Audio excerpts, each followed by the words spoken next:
मौर्य सल्तनत की कहानी एक ऐसी दास्तान है जो आज भी हमें हैरान कर देती है। ये वो सल्तनत थी जिसने पहली बार पूरे बरे सगीर को एक छतरी के नीचे लाकर खड़ा किया था। आज हम इस अजीम सल्तनत के दो अहम पहलुओं को देखते हैं जो इसे तारीख में मुनफरिद बनाते हैं। पहला अहम पहलू ये है कि मौर्य सल्तनत ने सियासी इत्तेहाद का एक नया तस्वुर पेश किया।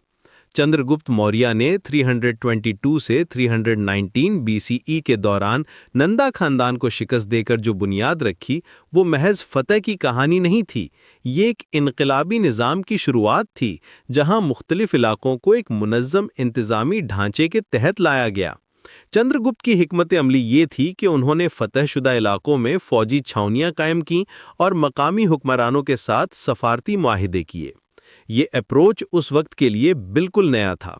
मैगस्थीन्स के मुताबिक चंद्रगुप्त का इंतज़ामी निज़ाम 3 पैरेलल स्ट्रक्चर्स पर मबनी था।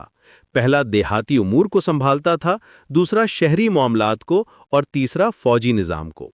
ये तीनों स्ट्रक्चर्स आपस में मिलकर एक ऐसा नेटवर्क बनाते थे जो कम्युनिकेशन और ट्रेड रूट्स के जरिए पूरे इलाके को जोड़े रखता था। ये निज़ाम इतना मौसर था कि अफगानिस्तान से लेकर डेक्कन तक का इलाका एक ही हुकूमत के तहत आ गया। दूसरा अहम पहलू अशोक के दौर में सामने आया, जब सल्तनत ने अपनी बुलंदी को छुआ। 269 से 232 बीसीई तक अशोक का दौर मौर्य सल्तनत का गोल्डन पीरियड था। लेकिन यहाँ जो बात सबसे दिलचस्प है वो ये है कि अशोक ने कलिंग की फतह के बाद जंग को मुकम्मल तौर पर तर्क कर दिया। 261 बीसीई में कलिंग की खूनरेज जंग ने अशोक को इतना मुतासिर किया कि उन्होंने बौद्धिज्म अपना लिया और धर्मा को स्टेट आइडियोलॉजी बना दिया। ये तब्दीली सिर्फ जाती नहीं थी, बल्कि पूरी सल्तनत की पॉलिसी में इनकलाब था। अशोक ने मिलिट्री कॉन्क्वेस्ट की बजाय मॉरल कॉन्क्वेस्ट का रास्ता अपनाया। उन्होंने पूरे सल्तनत में एडिक्ट्स लगवाए जो आज भी मौजूद हैं और जिनमें नॉन वायलेंस, टॉलरेंस और सोशल वेलफेयर का पैगाम है। ये अप्रोच उस वक्त के दुनिया में बिल्कुल यूनिक था, जब दूसरे हुक्मरान सिर्फ फौजी ताकत पर इन्हिसार करते थे।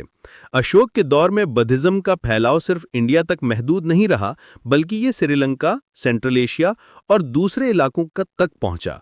ये कल्चरल डिप्लोमेसी का एक शानदार नमूना था, जिसने मौर्य सल्तनत को सिर्फ एक पॉलिटिकल एंटिटी नहीं, बल्कि एक सिविलाइजेशनल फोर्स बना दिया।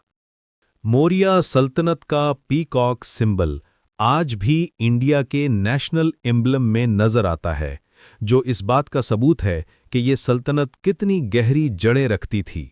अशोका के पिलर्स और सांची स्टूपा में ये सिंबल आज भी मौजूद है और हमें याद दिलाता है कि कैसे एक सल्तनत ने पावर और विजडम को मिलाकर एक ऐसी लेगेसी छोड़ी जो आज भी जिंदा है।